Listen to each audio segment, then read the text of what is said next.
Nah, bahasa Aramik ini yang menjadi akar bahasa Latin.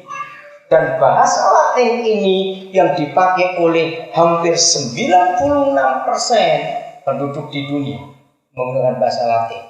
Nah, hanya beberapa negara Asia yang tidak menggunakan bahasa itu. Tapi 96% menggunakan bahasa Latin. Nah, bahasa Aramik itu abjad pertama adalah ab. Nah, ab ini dipanjang jadi abba yang adalah papa. Mengapa semua bayi di dunia, mau bayi bangsa apa saja, dari mulut mereka tidak ada yang mengajar, langsung A. Kalau cuma kita debat masalah konsonan atau huruf vokal itu, bisa O untuk bayi, bisa O kan, huruf hidup juga, atau E bisa juga, atau I sama. Tapi kenapa A? Sudah jelas ya, Yesus mengajar memanggil dia sebagai apa? Tuhan apa? Dekat sekali. Mazmur 8 ayat 3. Dari mulut siapa? Bayi-bayi dan anak-anak yang masih menyusu, jadi masih kecil, belum setahun ini, telah kau letakkan, Bapa di surga meletakkan dasar, fondasi, kekuatan karena lawanmu untuk membungkamkan musuh dan pendendam. Pertama saya belajar firman ini, saya kaget. Saya bilang, Papa, engkau sadis sekali. Di mana sadisnya Papa di surga? Masa bayi-bayi diajak perang? Kalau kita lihat kan diajak perang, bukan? Dari mulut bayi-bayi dan anak-anak yang masih menyusu telah kau letakkan dasar. Karena ada musuh, ada lawan, ada pendendam. Tapi setelah makin saya belajar dalam lagi, oh tidak, ini yang diletakkan Tuhan di mulut bayi-bayi. Saudara pernah sadar, mikir, anaknya kucing, anaknya anjing, anaknya babi, anaknya ayam, anaknya kupu-kupu, anaknya gajah, anaknya semua binatang itu jauh lebih kuat daripada anaknya orang. Lo betul tidak? Pernah mikir itu? Semua binatang yang beranak langsung lari. Coba anak orang langsung lari lahir. Perangkatnya lari, semua ketakutan juga.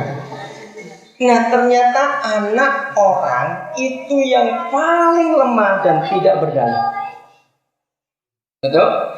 Anak binatang tidak ada induknya, dia bisa hidup. Anak orang gak ada orang tuanya, dia pasti mati. Ini rahasianya.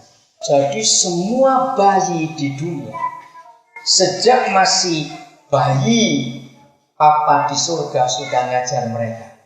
Kalau kamu ada bahaya, kalau kamu ada musuh, panggil aku Papa, Abba, Abba. Jadi kalau semua bayi tiap pagi mereka bangun pasti itu mereka panggil Papa di surga itu tadi. Dan mereka dilindungi. Dengar berita, kalau ada kecelakaan alat-alat transportasi, yang selamat yang gede atau yang bayi? Yang paling banyak, cepat jawab. Yang bayi lebih banyak selamat daripada yang tua-tua ini. Kenapa? Karena yang bayi itu ada kekuatan ini. Di mulut mereka ada kuasa yang luar biasa. Panggil Papa. Ternyata semua kita juga, setelah kita percaya pada Tuhan Yesus, kita panggil dia Papa. Itu kekuatan yang dahsyat sekali dalam hidup. Sekarang kita tahu bagaimana seorang manusia yang tidak pernah tahu papanya di dunia bisa tiba-tiba panggil Papa dalam surga. Papa yang mana? Aku gak punya Papa. Atau seorang manusia yang dari kecil dia dilukai oleh papanya. Dari kecil disakiti oleh papanya sendiri. Banyak anak berkata begini, lebih baik aku gak punya papa daripada punya papa dan diam di rumah, tapi dia kejam dan dia jahat. Dengarkan laki-laki.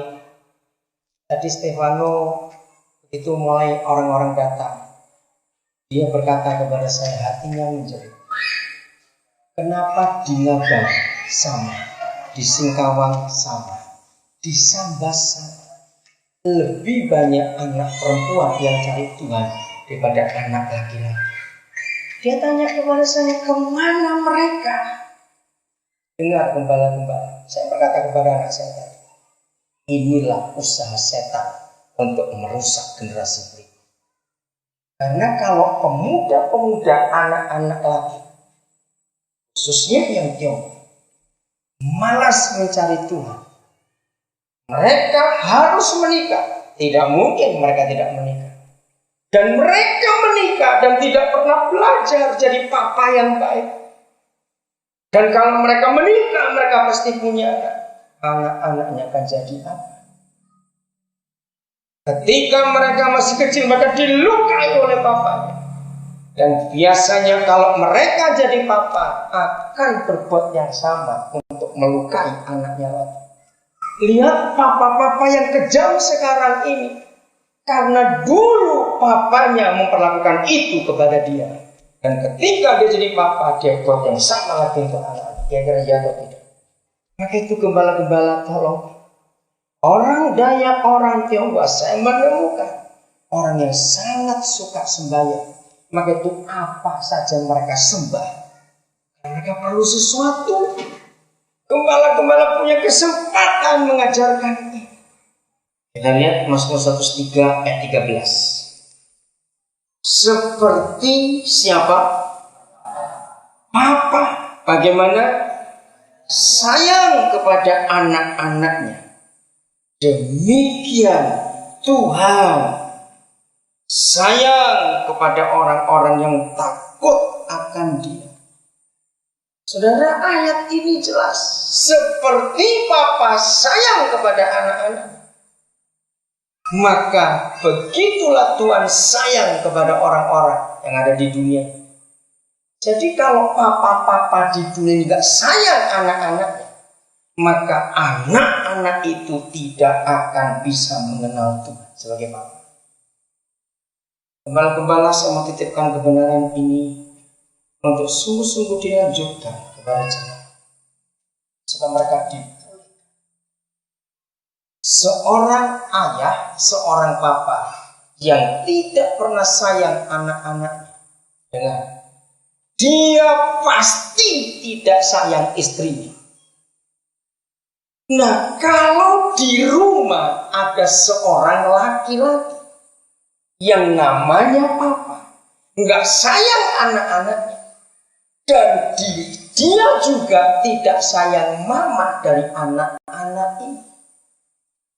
Mengerti maksud saya? Maka di rumah ada berapa orang yang menderita gara-gara kelakuan satu orang. Begitu banyak istri yang menderita karena kelakuan suami. Laki-laki, dengar kalian, ini serius. Anak-anak bagaimanapun juga pasti lebih membela mamanya daripada membela papanya. Jawab ya atau tidak? Itu nggak ada yang mengajar, otomatis tahu.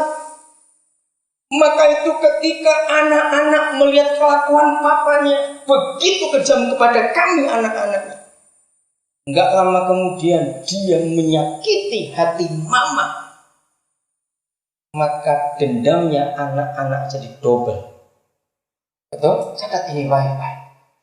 Seorang anak tidak akan rela melihat mamanya disakiti oleh papanya sendiri.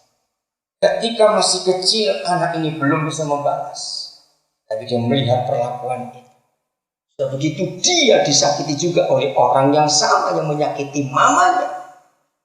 Maka itu kenapa banyak keluarga ketika anak-anak mulai remaja dan menuju pemuda hilang dari rumah dan cari pergaulan yang lain, sebab mereka nggak tahan dan kelakuan papanya.